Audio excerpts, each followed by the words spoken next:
Hello and welcome to 1990. My name is Amanda O'Shea from the Serendipity Experience, and I have with me Stephen Desborough, performance coach from Leigh-on-Sea in the UK. How are you doing, Steve? Good morning, Amanda. Yeah, I'm good, thank you. I'm very well, thanks. Ah, you had your eyes closed then. I thought you were just resting, but I think that we've got a little a little time delay, but that's all okay. Good to see you, Steve. Look at that beautiful cat behind you. Yeah, he's a beauty, isn't he? Wow, amazing. Wow, is that a painting or is that a It's a photograph. photograph? Wow, amazing. Steve, it's always a pleasure to have a conversation with you. And I love the title of this conversation is called Chasing a Feeling. And I first heard that in respect to this understanding from you, and this is years ago. I don't know, maybe 5 years ago or something like that, when we were in Albia. We were at dinner in Altea with a big group of people, and you were on a Jack Pransky and Yoga Mark walking holiday or trekking holiday or something, and I was on the Jack Pransky training that he was doing, and I remember sitting opposite you in a restaurant, and you saying, the whole world is chasing one thing. And I remember thinking, what's that? What's that then? What are they chasing? And you did that, that silence thing that coaches do sometimes. And you're like, a feeling. Everybody's chasing a feeling. And I never forgot that. Like that had such an impact for me. That was such a, oh my goodness, we're all chasing a feeling without knowing where our feelings are truly coming from. Wow. And that's so, the more that I hear myself saying that, and when I do, I always think of you. So that's so lovely. That is so true. Everyone in the world is chasing one thing, whether they realize it or not, whether they're chasing a feeling of love or a feeling of being connected or a feeling of power or a feeling of security or a feeling of blah, blah, blah, blah, blah, blah, blah. They're chasing it often out there. Yeah. Because they don't have that understanding that our feelings are being created within, that we're only ever feeling our own thinking about out there. So I want to give thanks to you for, for sharing what you share in the way that you do, which resonates so well with me. And that's why I love working with you. I love it when we've done our trainings together or our webinars or, the London trainings. And because I love the way that you pay it forward. That's such a beautiful expression. And that's what we're doing, right? We've heard something that has blown, or for me, it blew my socks off, it blew my mind. Yeah. And I guess you had a similar experience somewhere along the line in order for you to be so passionate that you kind of went in this direction. So I'd love to just let us know a bit about what you're up to these days and how you see that chasing a feeling, how you see that sort of, do you still see it like that actually 5 years later? Well, firstly, good morning. It's always so lovely to see you. And I just love what you're doing. I love what you're up to. 90 and 90, I think is such a beautiful thing. Bringing all these wonderful people that have touched your life in some way, or some friends or colleagues, and just people that you love hanging out with. So, and I feel really, really fortunate to be a part of it. So thank you. Pleasure. What am I up to? I'm coaching still. I've had my business for about 12 years now, and again, I feel really fortunate to do something that I'm so passionate about. And primarily the area of coaching I'm in is primarily in the corporate market. But I'm probably like you, Amanda. I just love having a conversation around this, around them, around life. So whoever it's with, you know, I'm not too fussy. I just love I love the conversation, and I love what you just touched on, which was paying it forward. And I hadn't really thought of it like that until you said it. And it's a beautiful film with such a simple title, and yeah, we could all do with just stopping and reflection on that, paying it forward. What does that mean, and what would we do? What would happen if we allowed ourselves to pay it forward a little bit more? Mm. Do you see it, Steve? You know, this kind of, what do you see in the work you're doing today of this chasing a feeling? What do you see people are chasing? I mean, do you see we did a lovely training, you and I, earlier on in the year, a big training, 22 people in the room. And when we did our kind of intake, or we did our pre-training calls, check-in calls, it seemed like everyone was chasing time. Yeah. Do you remember that? Mm-hmm. Chasing time, more money, the common sort of things that come up a lot.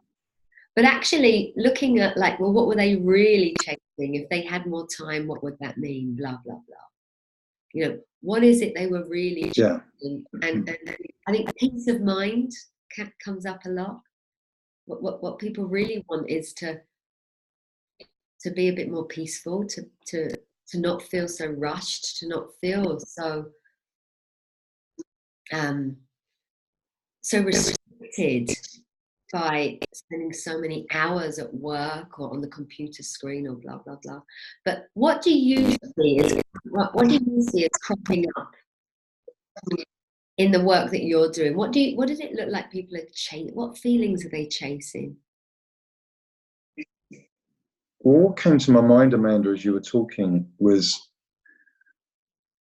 it's as if, again, this is how it looks to me now, that we're all after a richer experience of being ourselves.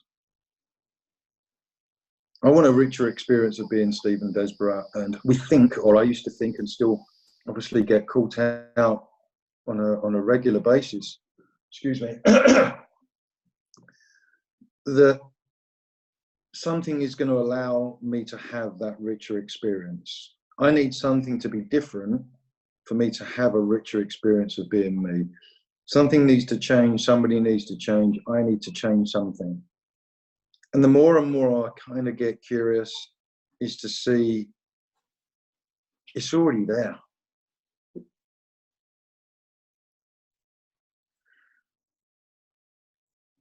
And it just allows the volume to get turned down on that. And what's so fascinating is we can only point people to it, allow them to see it for themselves. I can remember so clearly early on, and I was so passionate about this and so excited. I just wanted to rush around and really kind of enforce it and help people, and because I thought that's really what I needed to do, and I thought that's what they needed. You can imagine how well that went. I was putting out fires where there wasn't any. Yeah. Or at least trying to. And it was just, again, part of the beautiful journey to, you know, to see more than that, and to see how, you know, I was getting blurred lines. I couldn't really see that myself. So trying to help other people, or the belief that other people needed helping, was just part of the joke of it all. Yeah, but it comes from, I see that it comes from the passion. You've heard something that's moved you. Why wouldn't you want to shout in the room? No, absolutely. See, I want to hear rooftops, maybe in a little village that's interested in hearing it. You know, you don't want to be everyone likes music, I guess, but you don't want to be in a hotel room next to a party at 4 a.m. if you want to go to sleep. Mm-hmm. And I kind of was, I can just, it was only again in my innocence wanting to share, as you rightly said, something that had really impacted me and touched me, and I wanted to pass it forward. But, I suppose it just comes from, getting quiet and listening and allowing yourself to become more cute with that.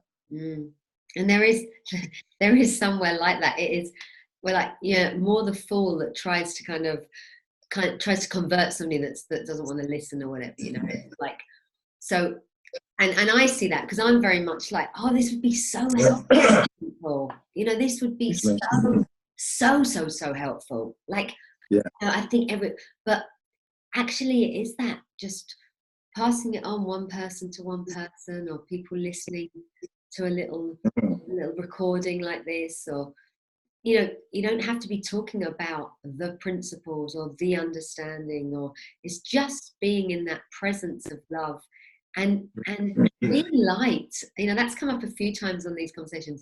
Just keep it light. And that's what I think, like when we did the retreat in Spain, which was lovely to have you there, Steve. So from your corporate world to sort of dragging you to the Spanish mountainside, where I loved it. I really loved it. So it's a very different setting, and I think just that feeling that was captured, like we captured the feeling of excitement, different, not knowing what's coming next. But what was there was that all the facilitators that were there just had that loving presence, and it's something happens to people who are in that space. They come into that presence more and more, and some of them are already there, of course they are, and all of them are there somewhere. It's just that they're not really living from that space. They're living from their stories and living from where they've got caught up chasing their own feelings. And something happened when we were in that space, and I don't know if it's because we were there for like 7 days and 7 nights, which is quite a long time to all be together, is that the chasing of the feeling, the chasing was let go a little bit, so that you could just feel whatever you were feeling. There was no chasing something. We weren't going anywhere anyway. There was no one in a hurry.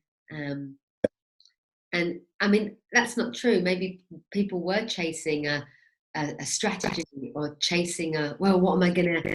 Maybe people were chasing tools and techniques and we were unaware of. But once it became quite apparent that that's not the kind of retreat that it was, something happens, people settle in. And you don't have to be on a 7-day retreat to do that. You can be in minutes, right, with somebody, for it just to settle. Something happens, something settles, the chasing stops.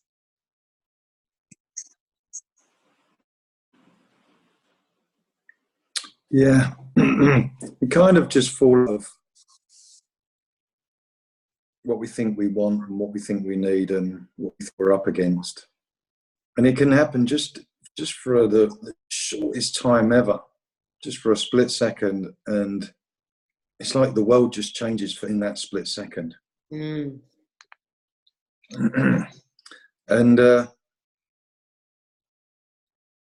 it's so incredibly simple, and yet mind-blowingly profound.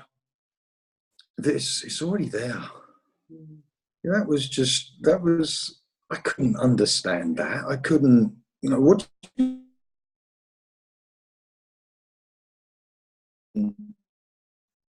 when I didn't see that it was already there within me. Would you just repeat that, Steve? Would you just repeat what you just said? I will try. I'll do my best. I suppose I was saying that from the retreat, people started to see that what they were searching for was already there. And I just remembered, I just reflected back just then on my journey. And I could never understand that was already there inside of me.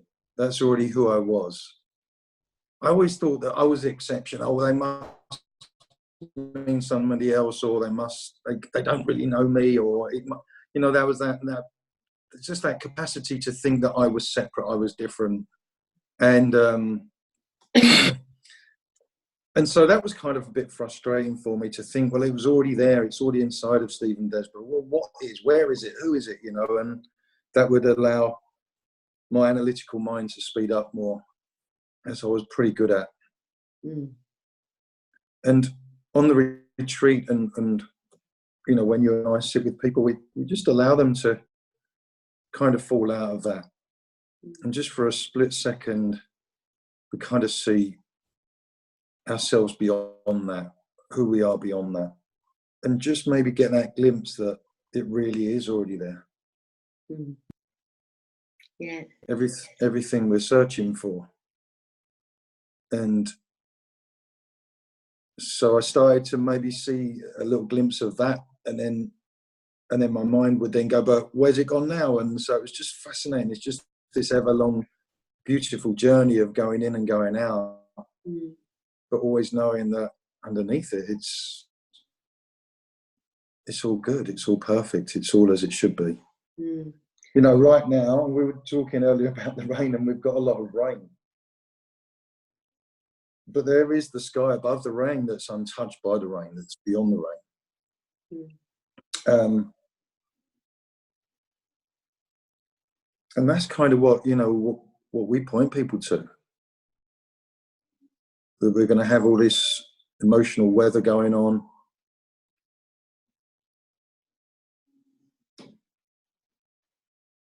but there's the true part of us that is untouched by that. Yeah. And it's that, like, I can feel it now, right? It's that lovely, warm feeling. It's that nice feeling that just feels good, because that's who we are and what we are, our true nature. Yeah. And I love that, we're talking about chasing the feeling, or something else that I think I might have mentioned earlier, which is, or trying to get away from a feeling. Yeah. We become kind of pretty good in chasing one and getting rid of the one I'm in, because the one I'm in some level isn't quite the one I'm after, isn't the one that really sits with me. And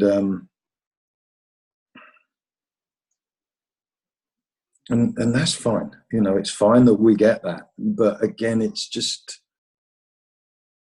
not to necessarily look to change the feeling, but to understand what's behind the feeling.